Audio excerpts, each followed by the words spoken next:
Vous en parlerez aujourd'hui. Hier soir, coup de tonnerre chez les porte-paroles des Gilets jaunes, puisque Éric Drouet et Priscilla Ludowski actaient leur divergence de vue, une première dans ce mouvement. Eh ben oui, c'est hier sur sa page Facebook. Priscilla Ludowski, l'une des personnes, vous savez, à l'origine de la contestation contre les taxes au départ sur les carburants, acte donc son divorce politique avec le médiatique gilet jaune Éric Drouet. Alors, la chose qui a mis le feu aux poudres, eh bien, des points d'exclamation. Et oui, alors parfois, dans les séparations, ce sont les détails qui font le plus de mal. On est prêt à faire davantage de drames pour savoir qui va garder, vous savez, généralement, un presse-agrumes que de savoir qui va garder les enfants.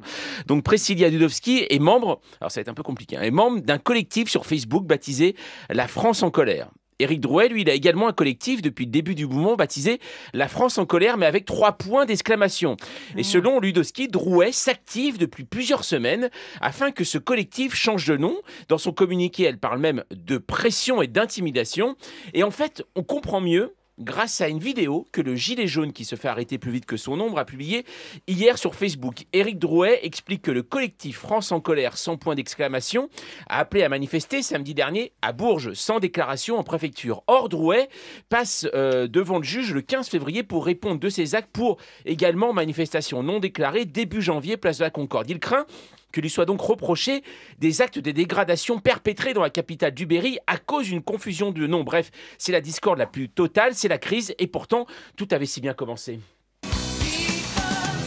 Priscilla lance sa pétition, Éric suit, les deux se retrouvent leaders d'un mouvement dans lequel de nombreux Français asphyxiés se retrouvent. Ils mettent tous des gilets jaunes et puis le 27 novembre, les deux sont ensemble devant les caméras à discuter avec François de Rugy. Oui, cet épisode et cet interlocuteur sera l'une des énigmes de cette mobilisation. Et puis s'enchaînent les samedis de mobilisation, on manifeste, on critique en trinquant à coups de cocktails Molotov et puis arrive l'hiver.